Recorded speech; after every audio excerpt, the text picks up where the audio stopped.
Welcome into another episode of Inside This Giant Moment, and Darin Ruff joining us. I'm Mark Willard. It's all presented by T-Mobile. Darin, it's wonderful to have you. How you doing, bud? Good. Thanks for having me. Yeah, great to have you. I mean, what a year, right? I mean that not just in terms of baseball. I mean, I guess you could take that question any way you want, but can you kind of describe the roller coaster ride that this has been for you personally? Yeah, I mean, it's been, obviously going back to, spring training and the beginning of the year and things like that, and to have a 3-month pause on the season and, not really know what would happen, things like that. So, like everyone, I think it's been an extremely stressful year, and but, hopefully as we move forward and put, the pandemic and things like that kind of in the rearview mirror, we get to move forward and get back to, doing things we love, doing them safely, and being around people we love, and getting to see, the people that we might not have been able to over the last couple months. Do you feel like we're getting closer to that? Do you sense, just personally and baseball wise, do you sort of see a light at the end of the tunnel here?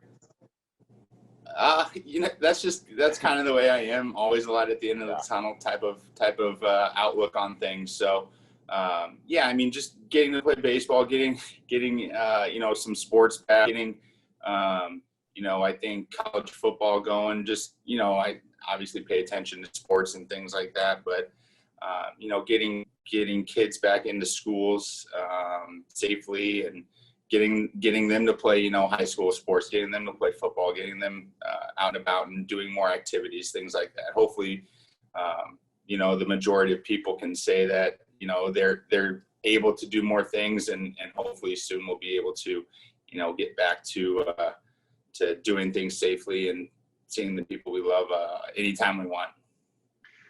Let's go back to 3 years ago when you first started in the KBO, playing in Korea. Did you ever think you were coming back?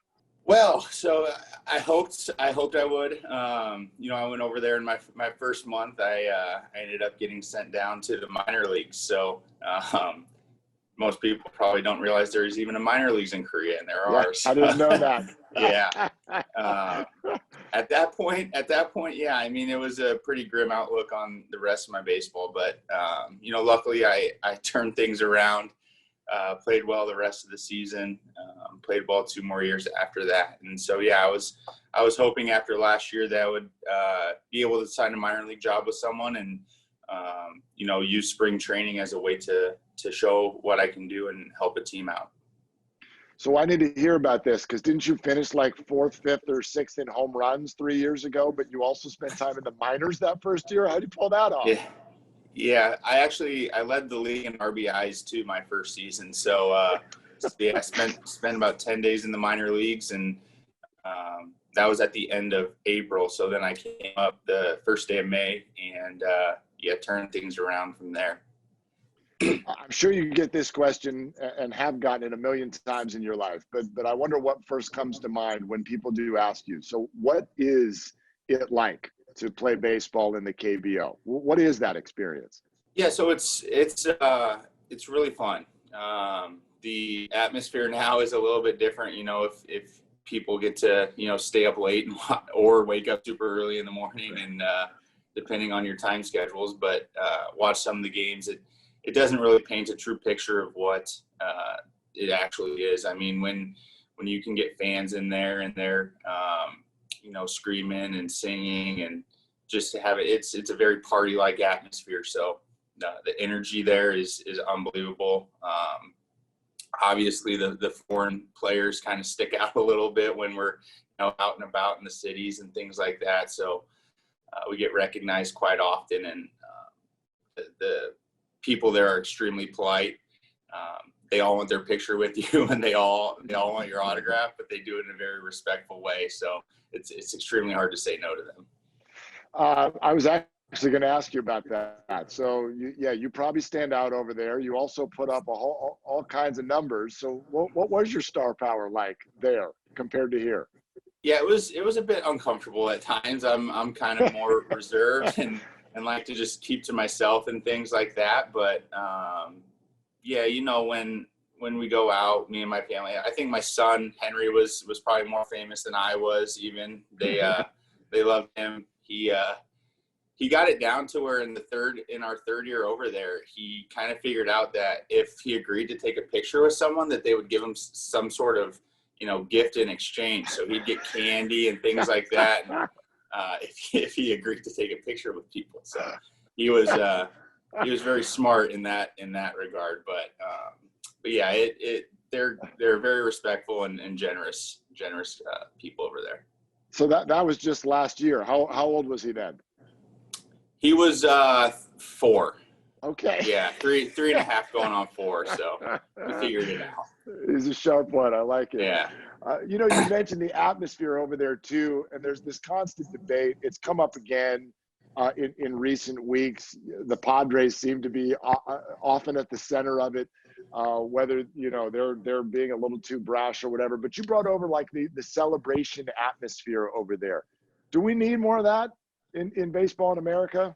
Yeah, I think if it's done in a proper sense, you know, in an excited, you know, team kind of way, as opposed to just you know, a selfish look at me type of a way. If you're truly excited to, and you know, it represents the team atmosphere, absolutely. So yeah, it's a fine line to walk over here because guys are extremely competitive and things like that. But you know, I could definitely see bringing some of, you know, their kind of celebrations over here in a respectful way. So you mentioned hoping that there would be a minor league offer after last year, and clearly there was. So what were the circumstances that brought you to the Giants? Well, yeah. So after my second year there, Farhan and, you know, the Giants expressed a little bit of interest, but the Korean organizations like to move pretty quickly in shoring up their foreign players. So they kind of leaned on me really hard to, you know, either agree or not to go back that third year. So figured, you know, we would do it one more year and see where things go from there.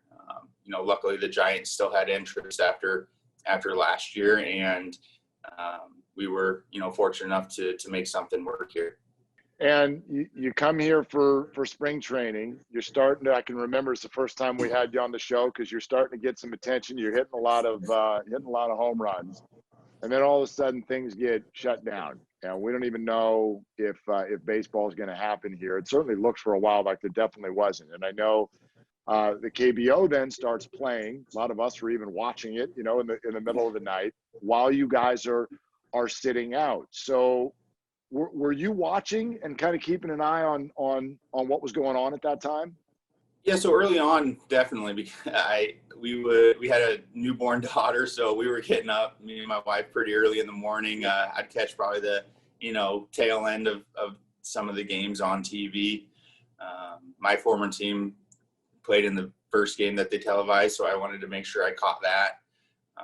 But yeah, I mean, it was a good way to, you know, get some sports in our lives.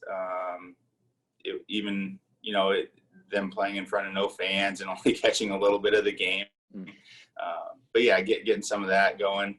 We had our hands full at home, obviously, too. So yeah, it was nice to see them get some attention, and some of those young players hopefully you know, made a name for themselves this season, and they can, you know, progress their careers over here someday. So, gosh, I'm imagining your shoes right here. You come back to the United States, everything gets shut down. You've got a newborn and another, you know, you've got young kids. Yeah. You're trying to work your way onto the Giants roster, but no guarantees. A pandemic comes, everything gets shut down. There goes the KBO, and they're reaching back out to you as well. So I would imagine mentally and emotionally this was a lot. How did you handle it? What'd you go through? Yeah, I mean, it was tough at times because, yeah, I wanted to look out for my family and make sure that we were, you know, in a good spot with baseball. I mean, I'm a little bit older in the baseball sense, so I wanted to make sure these last few years that put ourselves in a good position to take care of our family in the future and things like that. So yeah, with the pandemic hitting and all the uncertainty and things like that, we were trying to figure out ways to make something uncertain into certain, and it was tough, but luckily things worked out over here.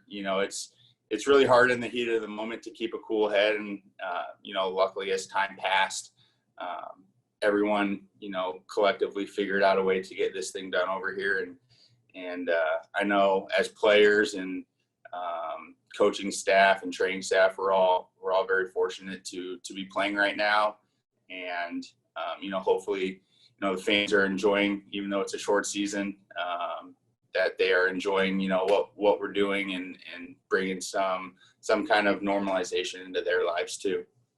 I think everybody in the world can relate to what you were looking at, where on one side you're like, here's the safe play, but over here's the home run, and that's what I really want to happen, but we don't know if it's going to happen. So how did that all play out, right? Like the KBO, when everything was shut down, they reached back out. Rosters are frozen here in the States. What went on? Yeah, it was actually a Japanese team, not the KBO. But oh, okay. Yeah, so they a few days before roster freezes wanted to see if I was available to come over and help their team. They were still at a pause at the time, and they didn't know exactly what would happen over there either, but they were moving forward with the idea that they were going to play as soon as possible. So yeah, it was once the roster freezes went into effect, that kind of shut that plan down a little bit. But like I said, I couldn't have drawn up a better picture or playbook for the way this year has turned out for me. Baseball wise, obviously I'd love to have my family here, and we'd be able to rent a house somewhere in San Francisco and explore the city and things like that. But hopefully that will be something we can do next year. And and this year that just wasn't a possibility. Yeah.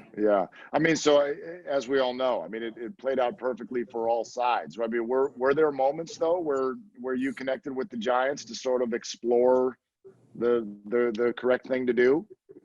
Yeah, I didn't personally have. I know my agent had a lot of good dialogue with some of the front office members, and every time both sides were, obviously my agent was looking out for me and my best interest, and the Giants were looking out for theirs, and luckily they saw me as an important part of the team and the organization, and I could really respect that, and it made me feel good to when I came back that I had a really good opportunity to make the team once summer camp started. Just keep doing what I was doing, and like I said, luckily made the team and helped early in the season, and continuing to do that. Yeah, so spring training 2.0, as we called it, does come around, and so how are you feeling at that point, both as a baseball player and just your chances to make the team? Yeah, obviously some people got to do a little bit more than others over the break. Luckily I was in Nebraska at the time. It's where we had our child and our little girl, and so we decided to hang around our family and use all the help we can during that time. So luckily Nebraska never completely shut down, so I was able to continue to work out and strength train with my trainer that I've been using for 9 to 10 years at the time. And once the weather kind of turned around a little bit, we were able to go to my former high school and get on the field and take some BP and stuff like that. So from a baseball sense, I was maintaining the ability to do those things, probably not at the highest level like I would like, but I at least didn't just put my bat and ball down for 3 months and try to pick it back up quickly. But and as far as my chances of making the team, I felt like I could. I just, especially with the extra roster spots, I just didn't know what direction the Giants wanted to go. If they wanted to give younger guys a shot, if they wanted to really go for it these 60 games and see what could happen. And, luckily I think they struck a great balance and we're competitive here at the end of the season and looking to hopefully make the playoffs. Can I ask you a quick side question about having a baby in a pandemic and what that has been like for you and your wife? I think if you asked 3 months ago, I think things were going very smoothly once I had to leave and she's had to, do everything basically for our almost 5-year-old son who has a ton of energy, and then a 5-month-old daughter. Yeah, I think she wants me back helping as soon as possible, and I want to get back and help as soon as possible too. But she's doing a great job. I bet. And then I also wonder, as a group, you make the team. How did you celebrate? By playing one more exhibition game against Oakland. Right. And then, not much celebrating going on during a pandemic. Internally, I was extremely grateful and proud of myself and got emotional, when I called back home, things like that, because, telling my family and my son that I was, made the major leagues again, it was really cool. And once that time passed, it was just, back to the hotel and, focus on the season. Yeah, no doubt. And I also wondered then, as the season gets started, then roles start to unfold for everybody on the team. And yours is an interesting one, right? You're there to really kind of be that right-handed DH, left field sometimes, be ready to go anytime there's a left-handed pitcher on the mound. That can mean sometimes prolonged periods of waiting. So what tricks do you use? How do you handle your role? Yeah, it's just looking ahead to see when I might play, to develop a schedule to be ready to go that day. Obviously in games, pinch hitting and things like that. And I think as the season went on, Cap has been more I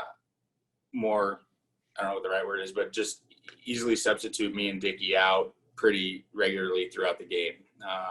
Variety comes in, in just a normal situation, he'll just take me out and go with him, and vice versa. So we kind of know our roles there.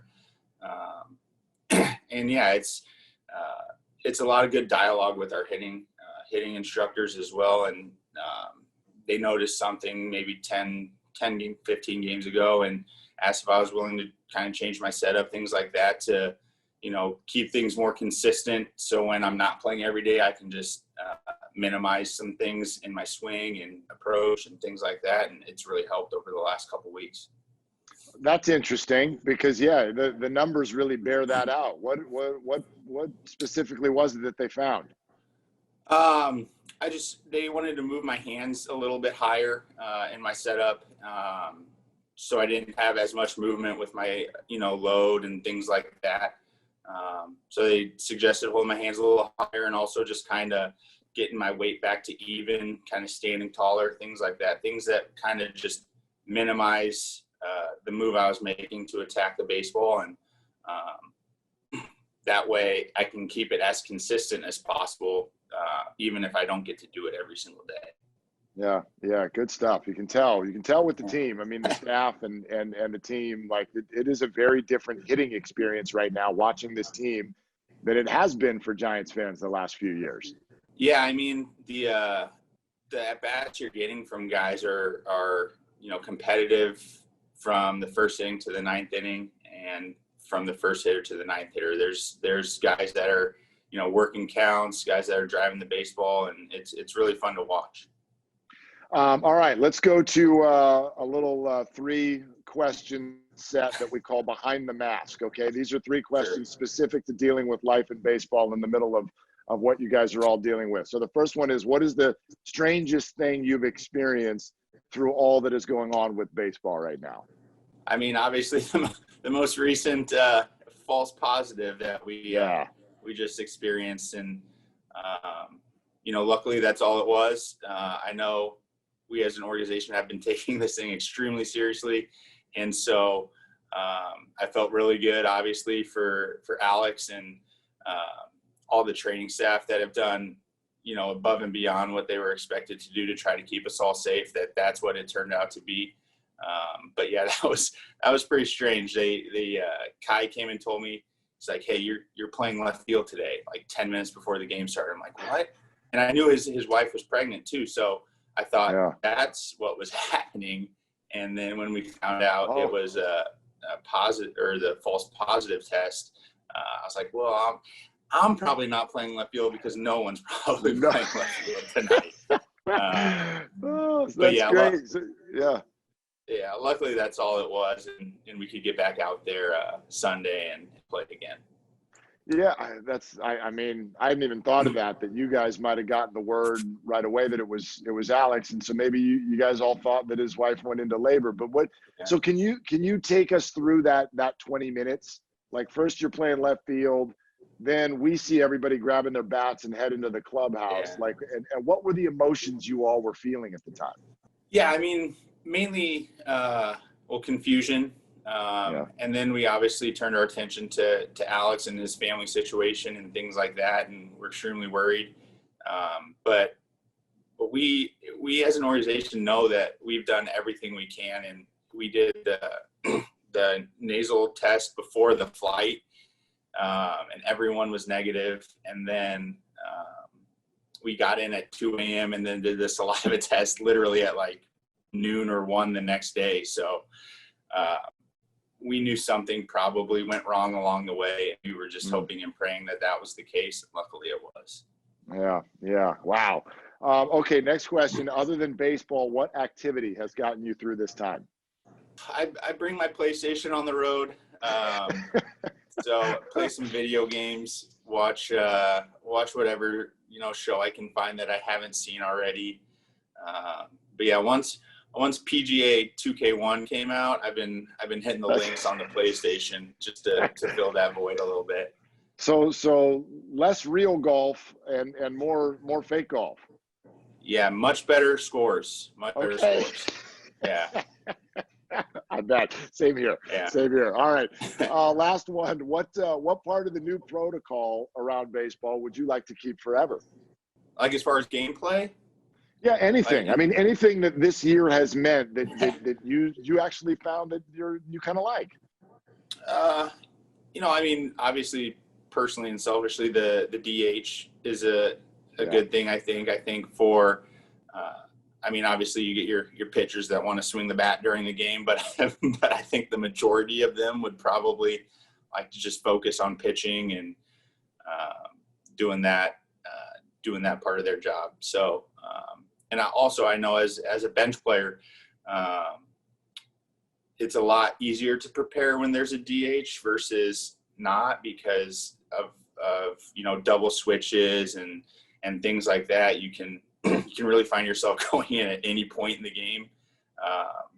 If a pitcher struggles that day, you could pinch hit in the third and have to play defense and then things like that. And so it's easier to, as a bench player, kind of go with the flow of the game and pick where you might go in versus having no idea. So I was thinking of you with regard to the fact that there are no fans this year, and you've already detailed, your experience the last 3 years in Korea, where the fans are not just there, but they're raucous. They're having a party in the stands, and then you get this job back in the major leagues, and the whole place is empty. So what has that difference been like for you? It's been different, but I think it's different for everybody, this season. So we're all kind of in the same boat where, and obviously hopefully they allow fans soon and they can get in and watch and cheer and do everything that they want to do as well. But the first few games, it was weird. I think honestly having the cardboard cutouts and the pumped-in fan noise kind of normalizes it a little bit. Obviously when you do something good, like hit a homer, you want real cheers, but on the other side of things, when you mess up, you don't get the heckling or the booing or things like that. So it's different, but yeah, obviously every single player and fan is hoping to be back in the stadium as soon as possible. Well, I mean, I can think of a moment that would have really gotten the fans going. I wanted to ask you about it. The game against the Mariners recently, tied 5-5 in the 7th inning, and there's a lefty reliever on the mound, and Alex Dickerson's spot in the lineup is looming. And you've already talked about it. You probably knew what was coming. So can you share with everyone the story of, you go to the cage and you started working on a specific pitch, which, then was the pitch you ended up getting in the game. Take us through that process. Yeah. So, every home game, we have a nice cages underneath in the tunnel there. And our hitting coaches have machines set up. We have fastball machine, curveball machine. And so, when I go down there, part of my, routine to get ready is I hit off that machine, alternate fastball, curveball, just try to, train my eyes for some velocity and spin and things like that. And, luckily it worked out that day where, he kind of, hung a curveball and I was able to, pull my hands in and drive it out. And, that's one of those times where everything comes together and makes for a great story. And, luckily I guess too bad it doesn't work out like that more times than not. But, right. But that was good preparation and game plan and good situation too. Has it always been like that, or is that kind of a development of the analytic push? The way that you're able to sort of almost prepare for a specific pitcher and specific pitch. I think, going back to my days in Philly and things like that, we leaned on a hitting machine or like a pitching machine every so often. But mainly it was more old school. It's just, normal BP and tee work and front toss and things like that, where, we still do those things here, but, and I know in other organizations too, they've really adapted to, a less traditional batting practice, especially pregame where they bring the machine on the field and show you spin and show you velocity and things like that to just kind of get your timing more right for the game. All right. Let's look ahead a little bit into the future, if you will. What's next? You're having a good year in the U.S. What do you think happens now? Oh, that's a good question. Obviously, I have no idea. I would love to, stay part of this Giants organization. I think, from the top down, they're extremely professional. And I've really, really enjoyed my time here. And like I said, I would love to, finally at some point bring my family out and we get to experience, the city and things like that. So they could feel part of this season and hopefully, next season. So that's kind of where I'm hoping things, move in the future. Obviously that's option A. Do you still have your eyes on what's happening overseas, or has that now been ruled out in the future? What do you think? And I don't ever like to rule things out.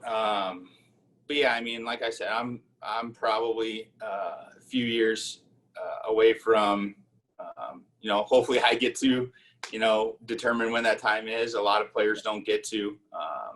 But yeah, luckily I've been able to be healthy and things like that. But, at some point the jobs stop coming in. And at that point, I will hopefully not look back and say like, oh, I wish I would have taken this opportunity. I wish I would have taken that opportunity. So right now, everything is kind of on the table. And yeah, I know my family adapts well to being in different situations. So whether that's, overseas or here in a different city, we've done a great job over the course of my career to adapting in many different situations and making the most of it. Did you know that yesterday was your 8-year anniversary of your major league debut? This was with the Phillies at the time. Did you know that? Did it cross your mind?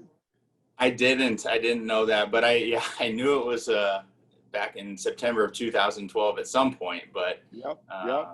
But yeah, that's Yeah, it's crazy. And like I said, I've been blessed to have an unbelievable career and stay healthy, and where a lot of guys, battle injuries and things like that and get their career shut off, a lot sooner than they would like. So definitely lucky in that regard. What do you remember about that day? Oh man, to be honest, I didn't play for like a week after I got called up because the Phillies were they were playing really, really well at the time. And I think a few games out of a wild card spot at the time. So, I sat for a little while. We went down to Houston at some point, maybe a week and a half after I got called up. Finally got to pinch hit. And at the time, the Astros were, I think, one of the worst teams in baseball, if not the worst. And I think they beat us 3 out of 4 at the time. And kind of ruined the wild card chances. So then when we moved back to Philly, I got to play that first game finally after about a week and a half, 2 weeks. But it was a very, very cool experience. Love it. All right. What do you think about this particular team in terms of the playoffs and what they can achieve? Yeah, I mean, I really like the way that this team is put together. I think our top end pitching and even, bullpen, things like that is extremely good. If we show up and play defense and make the plays that we're capable of making, I think we can hang with anyone in the league. Our offense is extremely solid, like I said, from top to bottom. And we just have to continue to, prepare like we have, go out into the game and execute. These 2 games in Seattle here will be really big. And then obviously the series coming up against Colorado will be a really big series too that, we'll need to play our best baseball in. You guys, I've noticed this. You're such a confident group. If you really look at where that comes from, what do you think of? Like, where's that drawn from? I think it's just a combination of, a bunch of different people's personalities, just feeding off of each other. Having Hunter around early, we would talk, and we thought at the time the team kind of picked up a lot of what, Yaz brings to the table, just a grinder who, spent a lot of time in the minors, came over here to San Francisco and just, plays hard every day, is literally in there every single pitch of every game and diving and, just grinding out at bats. And we thought, he was one of those guys, just a leader that, he does speak up from time to time in the clubhouse, but, guys just look at him and be like, man, that's a leader right there. And so I think a lot of us, and then having, Belt and Longo and Cora having, really good seasons, statistically, and having those guys as leaders too. And then obviously Cap is a guy who just is extremely positive all the time. And I think we just kind of, picked up on all those little things, and that's what has us, playing well and moving in the right direction. Inside Giant Moments presented by T-Mobile. Darin Ruff, this has been an absolute blast. Your story is incredible. Congratulate you on the journey, man. It's been great to watch you this year. And thank you so much for doing this. Absolutely. Thanks. This was a blast.